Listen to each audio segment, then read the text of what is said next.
welcome back to another episode. Adrian, woo, woo, woo. Now, how have you been? What's been happening? Quietly quitting yes. Right? Yeah, I think it's a work thing right now. It is a really woke thing. So the idea is just to be at work, but mentally you've got the shutters on and you kind of tune out to everything. I think there is a couple of facets to this because a lot of people are quite, I don't know whether people are more sensitive or whether people are more sensitive about their surroundings, maybe. Not themselves becoming more sensitive, but they're more sensitive about their surroundings that they have a choice now. That, if you don't like something, you can just quit and move on. There are options to go to, Yeah, but I think it's interesting if you're quietly quitting, I think I know quite a few people that are quietly quitting. Oh, really? So, is it always in the corporate? Because I wouldn't imagine you could do it as like a self-employed boss, where you just quietly quit. Yeah, but I think they themselves don't know that they're quietly quitting. Oh, right. So it's like subconsciously quietly quitting. I just noticed that. I think you're like, in my mind, I feel like you're just giving up. Do you think just do the bare minimum? Do you think that you could get away with doing the bare minimum if there was a lot of face-to-face office time? As long as you do the bare minimum, literally you do what is required of you. Isn't it I feel like there's two level of quietly quitting. The level where you just do what is required. Yeah. And just not go above and beyond at all. Or just actually start diminishing what you're barely required. To do. But it's such a skill because, I don't know, I think the small kid in me would be like, this is not the right thing to do. You know what I mean? It's just not. I don't know whether that's your mum kind of push on us. It's like, having an what Asian are you doing? Mum. Just like the tiger pops up. What are you doing? You're just destroying everything that you built so hard to do. And then you'd have to have that voice go through every single day. I think that would be worse than quietly quitting. Yeah. Do you know what I mean? I think there is a different generation, right? I think our generation have have a thing about we feel guilty where we feel the guilt, but for the newer generation, maybe this is my take on it. Is that for them, it's them taking care of themselves, which is probably true. Healthy, and you know what? It is healthy because I mean, why should I subject myself to this? Yes, when I don't have to. Well, for us. Oh, this is the right thing to do. This is what I've always done. Yes, this is what I've always done. Exactly. So I don't know which one is right. But I was listening to a Simon Sinek TikTok that was talking about this day and age, people quit so easily that you never go through the tumultuous part of your company, and therefore the problem in the future is when there will be one day where employees would notice that these people kept moving, so that means they've never had an experience of managing trouble. Yeah, it's almost like life, right? Is it realistic to say, okay, if there's a bad moment or if it's consistently bad, I'm just going to run away and quit my life. Yeah, quit my life. I quit my kids. Yeah.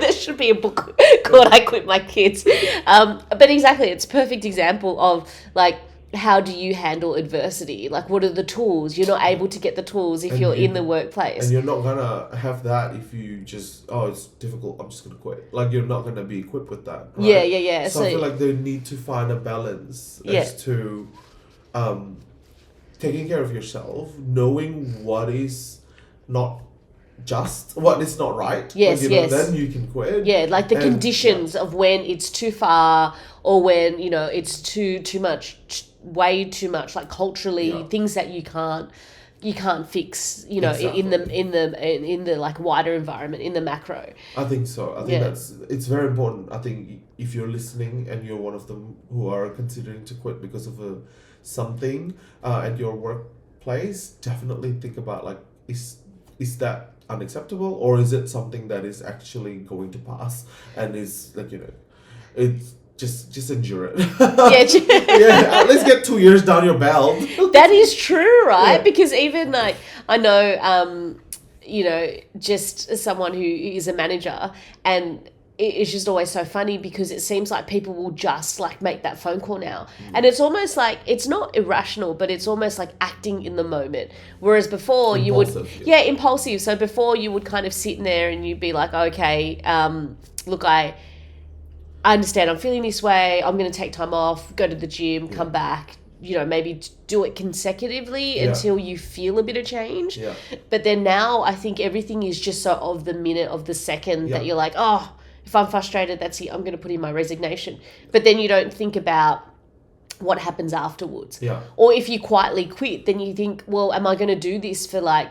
How long? And then like the motivation, I would think would kind of seep into your everyday life as well. Yeah. So like if you're quietly quitting at work, would you quietly quit? Like would that kind of motivation rub off eventually to...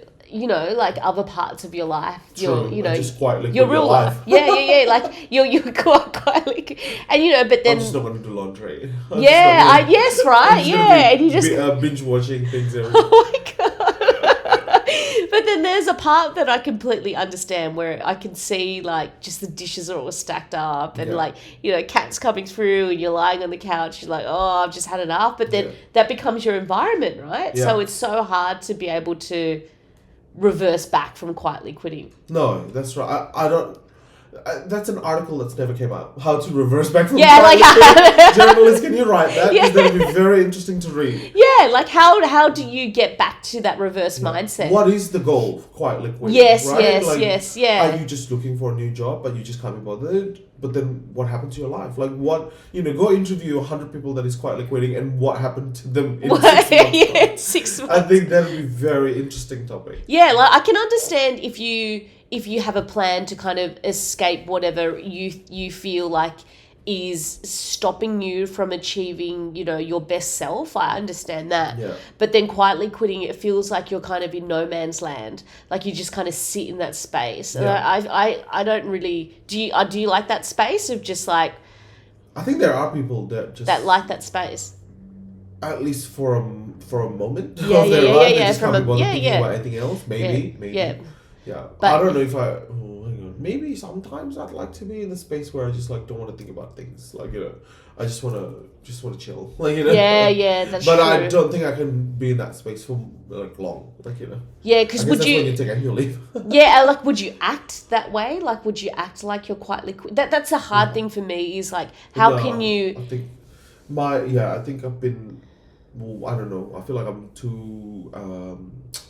I feel guilty. Exactly what you said. Yeah, earlier. right. It's the so guilt. guilty. It's the guilt. Yeah, and it's kind of the DNA of like the guilt. And I'll always want to strive harder. That's just my personality. Yeah. I think. Like, I just want to do the best I could to impress my managers, impress the people around me. Yeah. That's just in my nature. Yeah. Yeah. So it's going to be quite difficult for me to quietly quit because I'm not quiet. I know.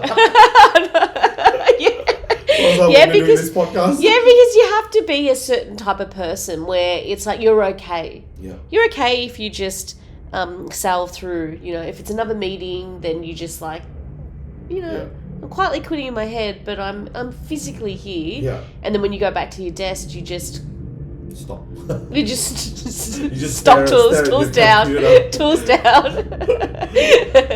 And my friend and I were talking the other day, like when you're on Teams, being able to just like switch off the microphone and switch off the visuals. Yeah. And then you just quietly quit. Watch an episode of Friends. And then someone says, "Hey, Adrian." Adrian. So we were talking earlier about North Korea. Sorry, my internet connection was wrong. Can you repeat that again? That's a good line. My internet's a bit slow today. Can you...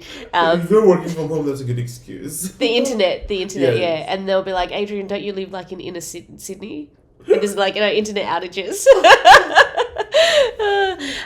So North Korea, right? This was interesting. You kind of came to me with this information and I'm like very shocked. You came across...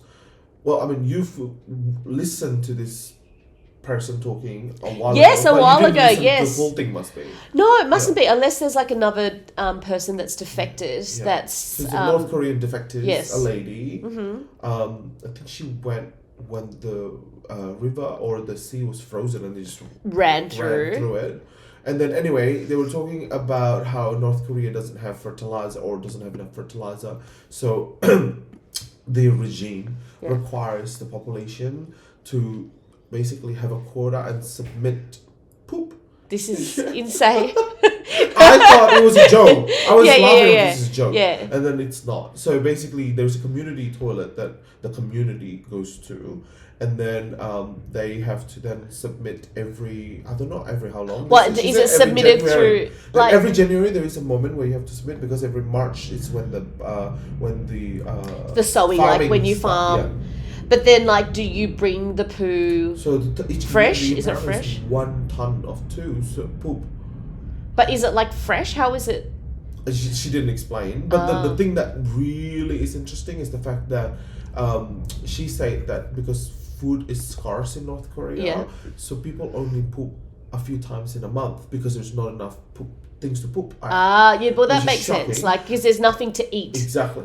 The shocking thing is that so there's such a big syndicate of people stealing poop off from each other's community. So they guard the community toilet and lock it, and so that makes it's like the most precious thing in the world. But like, wouldn't you, as an idea, like, you know, portaloos in festivals, you know how it's just always like feral. Yeah. Wouldn't you just like could you do like import poo, export poo? I don't think North Korea has ties with can I buy your poop?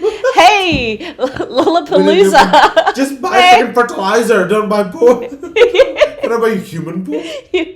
Although there's a lot of scientific work into like the bacteria that's in feces. Have you heard of this?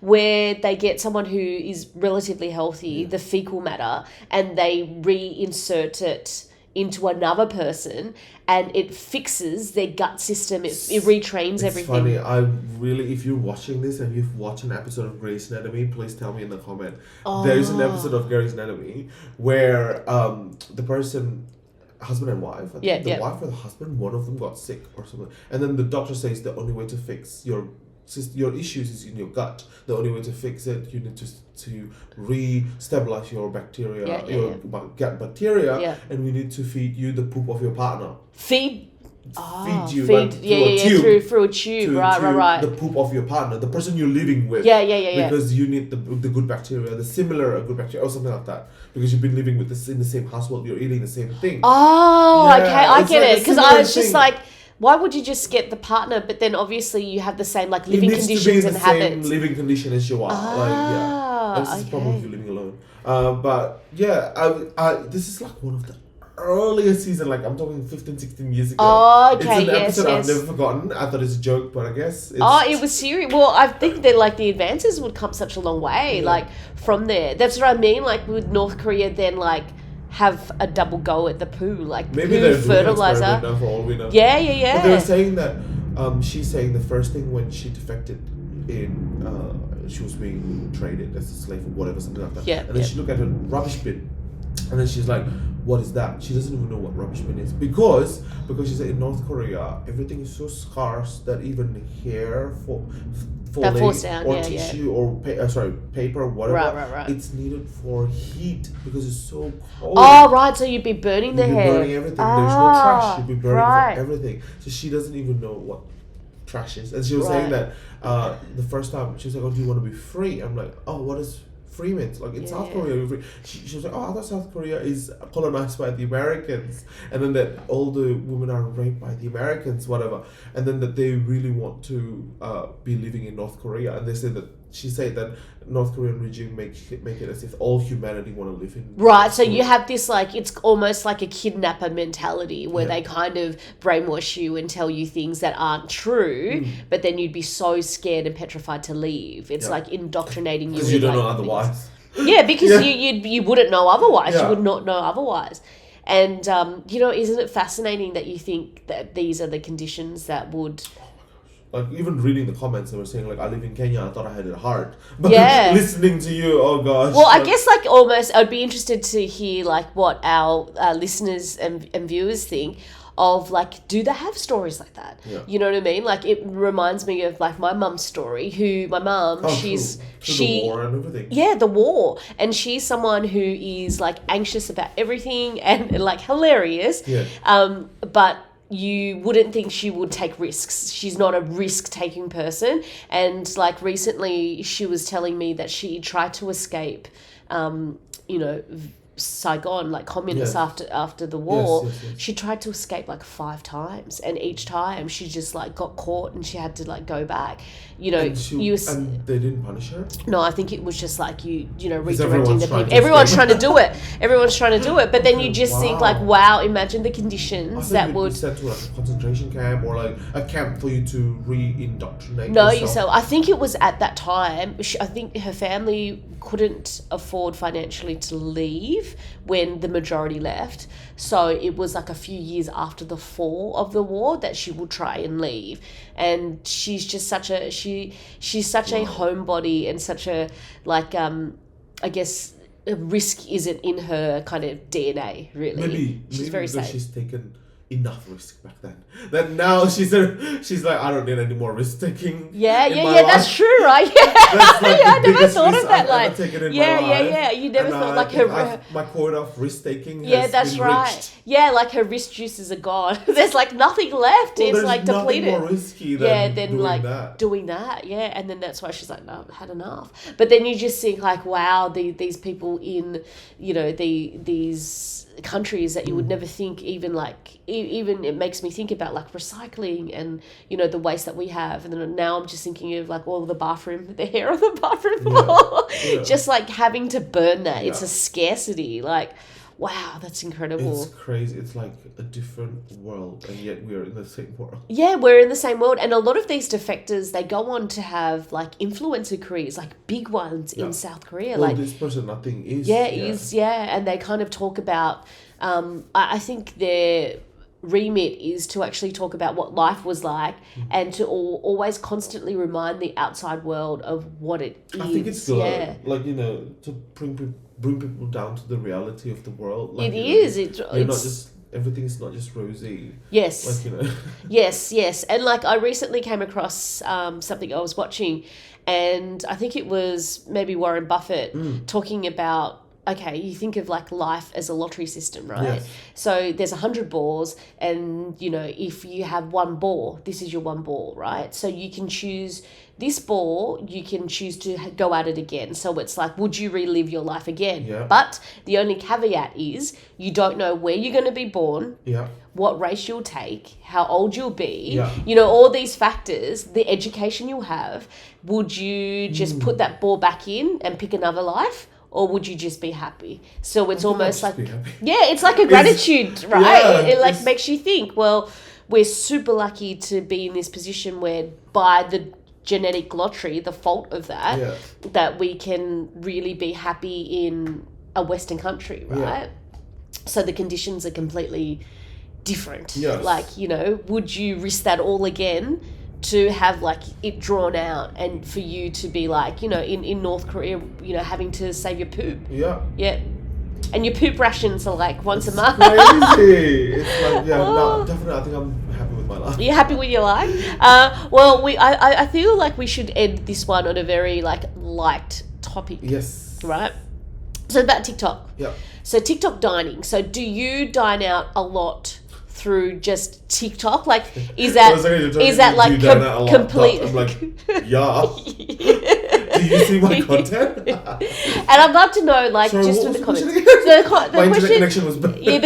Sorry, the internet connection's bad. Can you repeat that again? So dining out. So all the recommendations that people get now, they say that millennials get like over 50% of their like food recommendations through TikTok.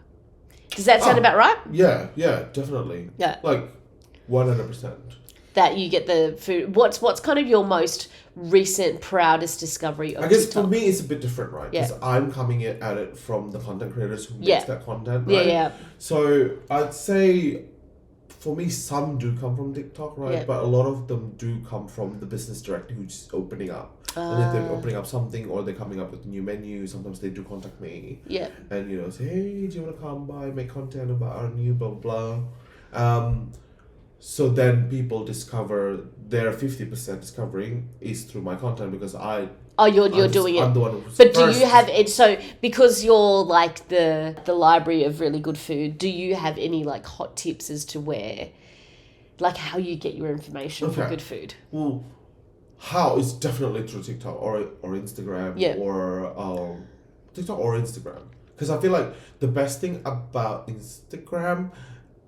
TikTok because it's a video, but Instagram sometimes like as a business you must have pictures on your, because Instagram is almost like a menu for people. Instead of looking at your menu, which sometimes don't have pictures. Yes, it's like Instagram, a moving menu. I want this. Yeah. The Instagram is the menu. Yeah. But yeah, discovering food, I think definitely TikTok, because TikTok is like showcasing the life of a person. Yes. And then the person discovering the food. So it's a journey. Experience, the same experience that you as a watcher want to have as well. Discovering food. So that's why definitely, if you go TikTok search now, engine is so good. Yeah, because you just touch. Yeah, you just type in. Yeah, you just type like in ice cream.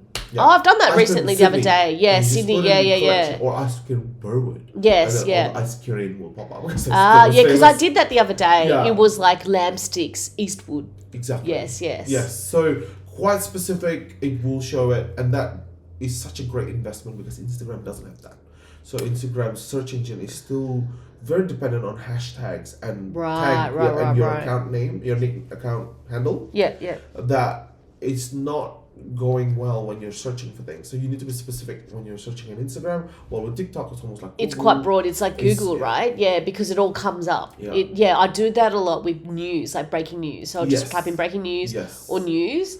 Sometimes when you're watching something on TikTok, it advises you what to search on the top. Yes, it gives you suggestions. Yeah. So that's all kind of... that's really good. That's why now that TikTok opens up the caption to the same amount of letters as Instagram, which is like 2,500. It used to be just 200. Yeah. Now it's 2,500. Content creators, it's very important to just type in every keywords you can think of, so that your content is found. Yeah, it's searchable. So even basically that, what is it called? SEO. Yes, very important for Instagram right now for your content to be found, even through Google. Because now if you search in Google, TikTok, blah blah blah, like Google suddenly showed just TikToks, just a bunch of TikToks. Videos, Yeah, it's changing. Like it seems like the search mode is changing. Even with Shorts yesterday night, I was having a play on it because I just wanted to, just scroll.